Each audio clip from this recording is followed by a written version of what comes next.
Good morning. Good morning. Welcome to Swahili Sunday. And if you're joining after the fact, thank you for joining. Today, some of the things we're going to cover is Kenya has increased the COVID restrictions in some counties throughout Kenya due to COVID increases.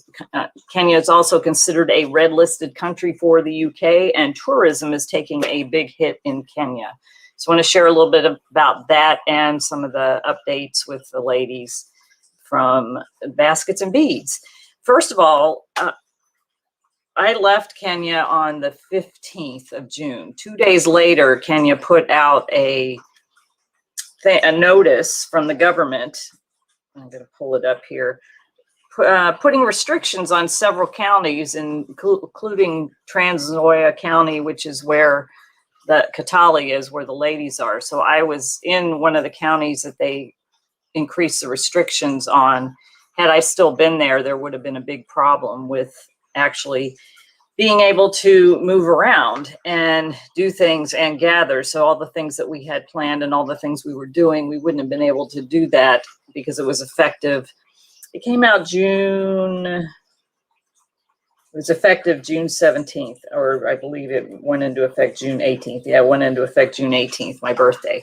So that would have caused a lot of problems. And I'll read a little bit about that here from this notice from the Ministry of Health. And what they were saying is there's a whole lot of counties that have, I guess, considered 60% of the national caseload. The positivity rate in all these counties has increased, or is an average of 21% against the national average of 9%. And they've had the surge of infections. They consider it to be a heightened risk of cross-border infections from the neighboring countries, adding to the national caseload, one of them being Uganda. Some of the restrictions that they put on are now the curfew. So they have a curfew there in the whole country that goes from 10 p.m. to 4 a.m.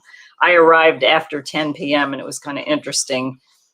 If you're obviously arriving from the airport, it's a little bit more lenient, but there was not a lot of movement around after the curfew. And at one point, I had Googled this and I saw it before I went to Kenya. In Nairobi, I guess the authorities got frustrated with people being out after curfew, so they shut down an entire freeway and made people spend the night on the road.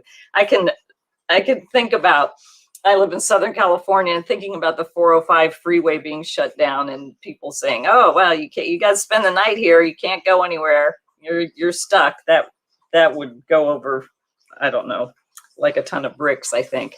But that they did that at one time, and I'm not sure that it deterred people. But now all these counties that have had an increase in COVID, their curfews now raised from 7 p.m. to 4 a.m. And the main thing that affects our ladies is the weekly non-food and livestock markets are suspended in the hot zone for a period of 30 days. All public gatherings and in-person meetings of whatever nature are prohibited within the hotspot zone, including house parties and sporting activities. Even funerals have some restrictions as well. And we were gathering there. That would have been suspended. We wouldn't have been able to do that. Church services have been suspended as well, in-person meeting and church services in the areas, right? All forms of physical congregational worship, churches, mosques, temples, and shrines in the hotspot counties are suspended for a period of 30 days. Our ladies would go and sell beads on the street. So now that the curfew's increased and the street markets are shut down and all that, not as easy for them to sell their products. So I brought a lot of products back. I'm working on a new ad campaign and doing some things like that with people from my team. So hopefully we'll be able to have more orders, which will enable more sales and enable me to place more orders with them. If you haven't been to the website lately, go check out basketsandbeadskenya.com, specifically the Layla collection, the Akuleo, and the Helen. I put pictures up of the ladies modeling the products. And we had a big photo shoot there, and I've been slowly getting the photos up online with them modeling the different things. So the Layla is full of different models modeling that. And then I put up the Helen this morning and the Akuleo last night. So you can see photos of some of our ladies modeling those products. And it just, they look so beautiful, and they had such a good time doing it. They were enjoying it. I still have more. I have a lot wearing the paper beads, and we have new earrings. I have to put those up, but that's taking some time. And I also put up one style of the dog bandanas. So you'll see it says new. If you go to the website and click on the shop section, it says new dog bandanas. We have about 10 different colors. I showed them on Fair Trade Friday. You can go check that video out. And I'll be uploading those as I can get photos taken of all of those. I have one model. I'll be having some other dog models as well. But we have one model, my son's dog, Gracie, who is modeling. She modeled the first set, and then we'll be modeling the others. So go check that out. And if you see something you like, go ahead and make a purchase. I'll ship it right out to you. We ship pretty quick. You'll get things pretty quickly. Usually ship same day or next day. And depending on where you live, you should get it pretty quickly. I think the mail service is starting to pick up, although I don't trust the mail service yet coming from Kenya. Usually the post office, mailing through the post office system would take 2 to 3 weeks to get here. The last time I had one little box took 9 weeks, another one took 12 weeks. So I don't know if it got stuck in the Suez Canal or it was sitting and just didn't get loaded for weeks or whatever, because it made it to Nairobi pretty quick. You could track it by the tracking number, and it made it to Nairobi, but then it seemed to not show that it was going anywhere for weeks. Anyway, all right, red list countries. And if you listen to my Swahili Sunday last week, and I told a little bit about my travel story, I'll reiterate that in case you don't know about that. But I'll show I'm going to share my screen here so you can see the red list countries in the UK, and I'll explain why that's a deal right now. So there's green list, amber list, and red list countries going into the UK. And why this is important is I had a flight going back through the UK, and you see Kenya is one of the red listed countries. And you can see what the requirements are. 10 days quarantine in a hotel. You have to pay the cost of the hotel. Cost of hotel quarantine is currently £1,750. Negative test before return. Two PCR tests after return on days 2 and 8. Now, when I had originally here's green list countries, and here U.S. is on the amber list countries. So 10 days self-isolation at home on return, negative test before return, 2 PCR tests after return on days 2 and 8. Now that is if you are actually, I guess, staying in the country. But so the U.S. is on the amber list and Kenya is on the red list. What does that mean? What was the deal with that? Well, I was traveling. I had originally booked a flight. I didn't know about the red list. I think the red list came out after I booked my flight, or maybe it was, I don't know. I don't know exactly. I didn't know about the red list. And I had booked a flight. I had booked a flight into Amsterdam and then Amsterdam to Nairobi. My return flight was Nairobi to Paris, Paris to London, London to LAX. And I had like a 6.5 hour layover, and I thought, oh, maybe I'll be able to go see my goddaughter, my friend, and stop and go to a pub and have lunch or something. But then I found out about the red list, and it was like, oh, okay. The way I read it was if you were going into the UK, you would have to quarantine for, I thought it was 14 days, but that thing says 10 days. So it's 10 to 14 days that you'd have to quarantine and have to have tests and all that. And it was saying that if you weren't living there, that you wouldn't be allowed in. So I thought, oh, okay, I'm okay just to fly through. Well, when I showed up to the airport, and there was a problem with my ticket to begin with, once we got that straightened out, the agent that was looking at my ticket said, "Oh, you can't go to the UK at all. If you go to the UK, they're going to make you quarantine." She said 2 weeks. They're going to make you quarantine for 2 weeks. And I said, "Well, I thought that was only if you were going into the country." And she said, "No, you can't even set foot in the UK."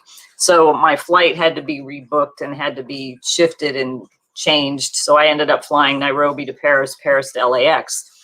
Had I not done that, I'm not even sure why, if that was a thing, why I was allowed to book the flight through the UK anyway, seeing as it was obvious I was coming back from Kenya. But thankfully, I got that all straightened out. And I'll give you a little travel hack if you fly internationally. Right now, international travel is opening back up. It's still a little interesting. You have to wear a mask on the flight. And whether you're vaccinated or not, you have to get COVID tests. I had to have a COVID test there. I had to have a COVID test coming back. As a matter of fact, they checked my COVID test in the Nairobi airport 5 times. Five times. I couldn't even enter the airport without them checking it, and they checked it again and again and again. And I thought, okay, great. And then when I was flying through Paris, they had to check my COVID test, but then they also had to have me fill out a form that said I'd had a COVID test and it was negative. It's kind of redundant. But that's kind of the way things are going. I'm hearing that the airlines are starting to consider, if you're vaccinated, to not require you to have the COVID test. It's pretty expensive. It was $150. And I looked around. I saw some as much as $350 for travel. And I could have done the $95 one, but I wanted to make sure I had it in time. So I did the rapid, which was $150. And then there was another lab fee that they billed my insurance for, which was $95. When I was in Kenya, it was $100 to get the test to come back. And it was interesting. They swabbed my nose and my tongue in Kenya. And here they just swabbed my nose. And it wasn't one of those drilling to the back of your head things, thankfully. So that's kind of interesting about international travel, depending on where you go. Like, for instance, LAX, and I don't know if this has changed since they have kind of lifted the mask mandate in California, but all the clubs, all the airport lounges were closed. I could go into the American Express lounge, but I could not stay there. I could go to the bathroom, and then I got they had a to-go meal for everybody that came in there. And so none of that was open. A lot of the shops were closed, and I don't know if that's changed. When I came back through LAX, there was only one other flight that came in about the time that ours did. So customs was really easy to go through. I have global priority anyway, which gets you through the faster line. But there was nobody waiting at customs they had a dog sniffing your bags, but they didn't have anybody waiting to take, you didn't have to fill out a paper with all what you were declaring and all that. You just kind of went on through and got out of there. So that was kind of interesting. And, the mask thing, I'm working from home, so I haven't had to wear a mask more than maybe an hour or two being out in a store somewhere. Wearing a mask for 11 hours straight was a little bit of a challenge. And I was grateful to have an in-airport hotel where I went and took a shower and was able to take the mask off. Same thing on the way back. I went into the Air France Sky Club and took a shower in there, and it was really nice to get refreshed. Long trip like that, you need some kind of refreshment. Anyway, there are a whole bunch of red listed countries. You can Google it to make sure when you're traveling, if you're starting to travel again, what the different requirements are, because it's very confusing. Where do I go? What do I need? Do I need a COVID test here? Going into Kenya, I needed a COVID test. I needed to fill out this other health form thing that they had to scan, and of course my visa. So there were 3 different things. They took the temperature, they scanned the code, they looked at the COVID test a couple of times, and then I was able to clear customs into immigration or whatever with no problem. But you have to look. If you're traveling to another country, you have to look at what the country-specific things are. I think the UK is going to be under that lockdown for a little bit of a while still, because I think they're having that Delta variant that's affected them. I think the red listed countries are going to stay that way for a while. I don't know how long Kenya is going to keep this new lockdown in place, or this new, I guess, increased restrictions in place. I'm hoping to be able to go back again one more time this year. We have some plans to do some women's conferences, which I'll be talking about that in the future. And having the ladies, as they've come together as a group, and they've come together to be able to build a community and have that know, like, and trust factor with each other, and they have each other's backs, which they didn't before. Now they're a group, and they come together as a group, and they lift each other up, and they support each other. Now taking that to another group in another place that maybe the women are not together like that, and teaching them how to build community, how to be connected, and how to have that uplifting connection with each other. And we have a plan of where we're going to go first. I'm not going to announce that yet because the person really wants me to come there to begin with. So then somebody from Nigeria actually contacted me and said, oh, hopefully you'll be able to come and inspire people in Nigeria. And who knows? It's all God's perfect plan. And we're walking by faith in that. You know, the organization has a faith-based concept. We're just kind of doing what God's called us to do, to connect and grow. And oh, hey, Dennis. Hey, from China. I have another friend over there in China teaching as well. So hope you're doing good over there. And well, we have a lot of plans with that. And then another big dream that I have is to take the ladies on a retreat. They've not really been, they're from the Lodwar area, which is where the Turkana tribe is. And a lot of them migrated to the Katali area, and I think many of them have probably not been outside of that area their entire life. And we would love to take them on a retreat. So I'll be raising some funds for that, to take them on a retreat to the coast where they can relax and be pampered and be appreciated and just connect, and as women, and not have to worry about working. And obviously, if there's women that have little babies that are breastfeeding, they'll come, but they'll have somebody else take care of their children so they can just have some time for themselves. It's something that we do a lot in the U.S. Women go on retreats all the time, and it's something that we want to bless the ladies of baskets and beads with, and enable them to be able to enjoy some time to simply recharge and regroup and get pampered and just be as women. So that's one of our dreams. And that's something that they're kind of like, oh yeah, sure, as if that's going to happen. And I'm like, you don't know me very well, do you? Because I'm going to make this happen. Speaking of trips to the coast and tourism, tourism in Kenya, where's my little statistic? So tourism in Kenya is the second largest source of foreign exchange revenue following agriculture. And it's estimated that COVID has caused a $1 billion loss in tourism revenue, not only on the coast is full of tourist areas. There's also the Masai Mara and other places to go on safari. With COVID, all that has had to shut down. We stayed in Diani Beach area. And the place we stayed was a kind of a private, wasn't a hotel resort. It was kind of a private family-owned resort that they had 12 units there that they rented out to people.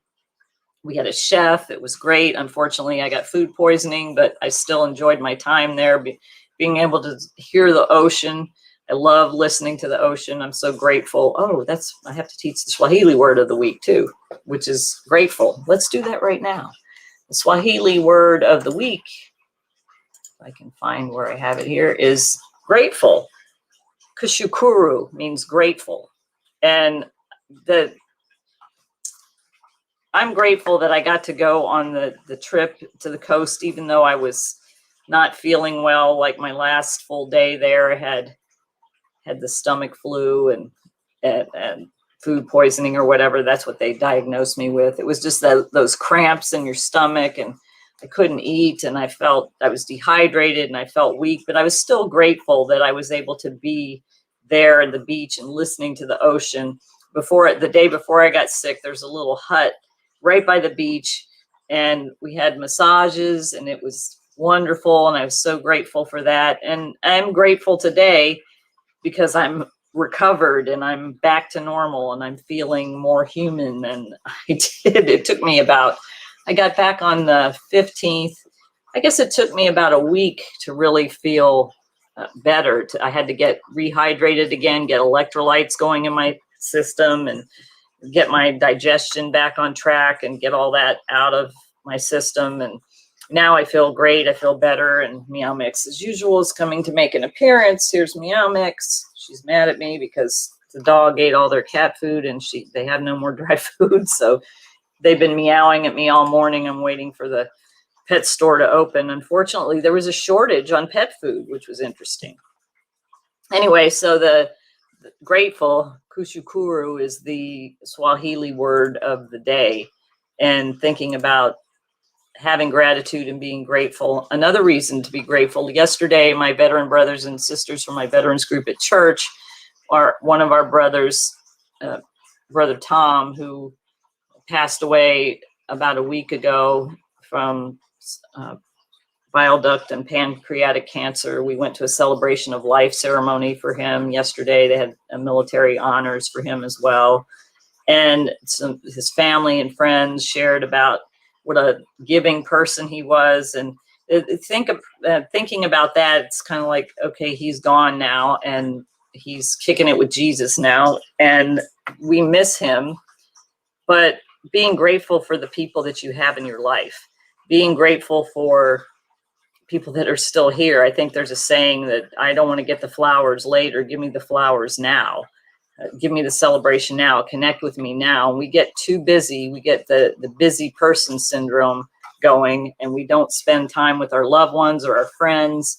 We get all caught up in stuff, and you have to take the time to spend time with your loved ones, your family, your friends, because life isn't promised. He was only 62, and he didn't expect to, okay, I don't feel well, go to the hospital. Hey, you've got 2 weeks. That's it. Wow. And you can't get that time back. So take the time to visit and connect with your family and friends. Now that we're able to actually, after the celebration of life yesterday, several of my brothers and sisters from the veterans group, we went out and had some lunch. And to be able to do that again I was so grateful for that, just to connect. I've missed people so much. Even though my son's living with me now, I've been living alone through most of COVID. And it's hard when you live alone. All you have is some pets around and you don't get to see people. And that was a struggle. So it's just important to take the time to be grateful for everything you have and for the people in your life, and reach out to them and connect and say hello and plan a get together. I've actually got a lunch planned with one of my friends in about my next Friday off, not this Friday, but the next Friday. We've been trying to do it for a long time, and now we have it on the calendar, and I'm going to do that with more of my friends because I want to make sure that we have the time to connect. But in going back to the tourism, the place we were staying, like I said, was a family-owned place, but all along the beach, there were resort hotels, and some of the people we actually took a little boat out, and the guy was telling us that most of those resorts are closed. They have been closed. Some of them have closed permanently. They're not going to reopen. So a lot of people lost jobs, lost income, lost ability, because tourism, being the number 2 foreign money earner for Kenya, with COVID shutting everything down, tourism has really taken a big hit. So there's a lot of people that aren't able to earn income from that. One of the things we were going to do with the ladies was we were starting to talk to some of the resorts that had gift shops and see if they would carry some of the products in their gift shops.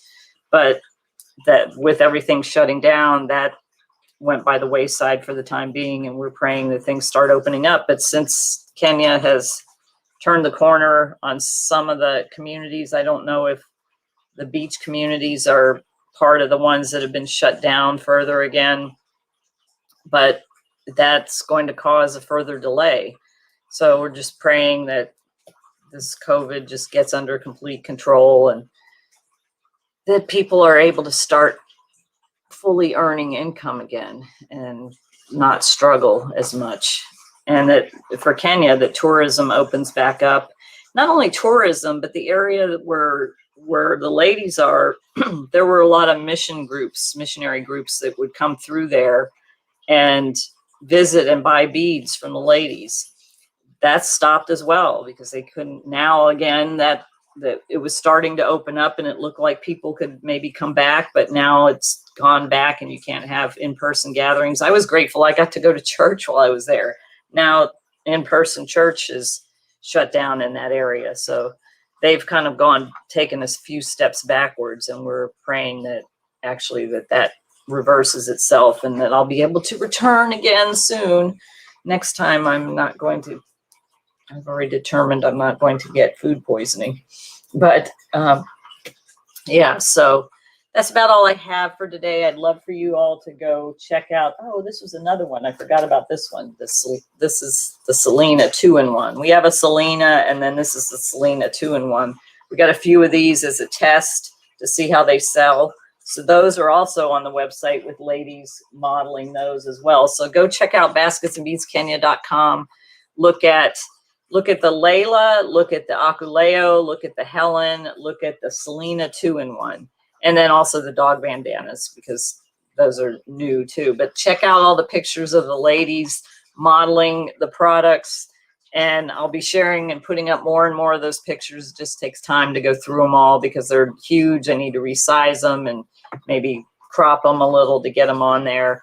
But all those necklaces have pictures of the ladies modeling the necklaces, and there will be more. Most of them model. We have a lot with the paper beads. I need to put those up where the ladies are modeling the paper beads, and then the new earrings, and then some are holding some of the spoons because I brought back some more spoons. And then eventually I'll be putting up the table mat and table runner sets. I only got one of each of 3 that we did as another test.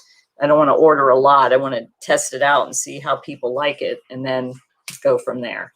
So that's about all I have for today. I hope that you all have a great day. Remember, be grateful for everything you have.